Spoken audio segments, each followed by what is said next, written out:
చూసారు కదండి, 80% రైస్ ఉడికిపోయింది.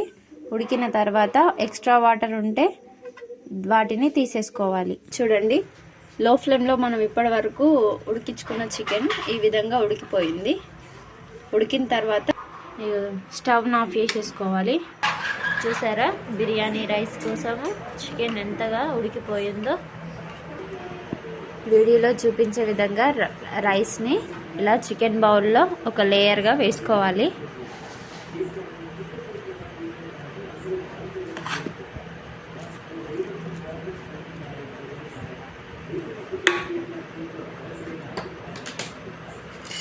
వేసుకున్నాక కొంచెం పుదీనా, కొంచెం కొత్తిమీర,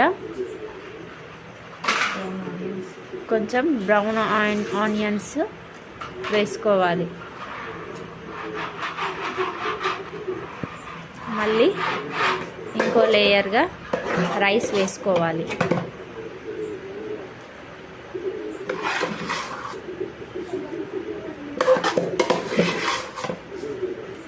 చూస్తున్నారు కదండి, వీడియోలో చూపించే విధంగా మీరు కూడా ఇలా వేసుకోండి. మనం సెకండ్ లేయర్ వేసుకున్నాం కదా, దాంట్లో పుదీనా అండ్ కొత్తిమీర, బ్రౌన్ కలర్ ఆనియన్స్ని వేసేసుకోవాలి.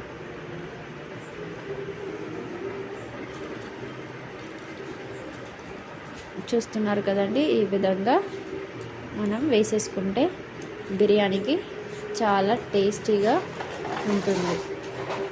ఫుడ్ కలర్ అండి, అది మన చాయిస్. వేసుకుంటే వేసుకోవచ్చు, లేదా అవైలబుల్గా లేకుంటే స్కిప్ చేసుకోండి.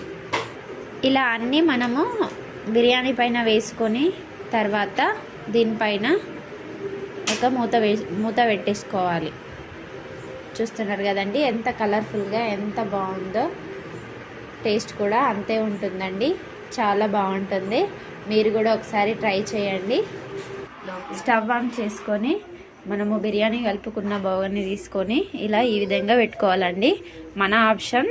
దీనికి ఆవిరి వెళ్ళకుండా పిండి లేదా ఇలా ఇంట్లో ఉండే రోలు పాత్రని దానిపైన పెట్టుకోవాలి, ఎందుకంటే ఆవిరి వెళ్ళకుండా ఉంటుందని. చూసారో కదా, ఇగో ఇలా మొత్తం మిక్స్ చేసుకోవాలి. మూత తీసాక మిక్స్ చేసుకున్న తర్వాత మనం సర్వింగ్ బౌల్లోకి తీసుకోవాలి. ఇప్పుడు చూసారు కదండి, ఇలా సర్వింగ్ చేసుకున్నాను. ఎంతో గుమగుమలాడే మన ఇంటి బిర్యానీ రెడీ.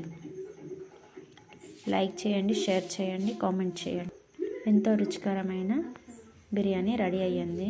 చూడండి, ఈ విధంగా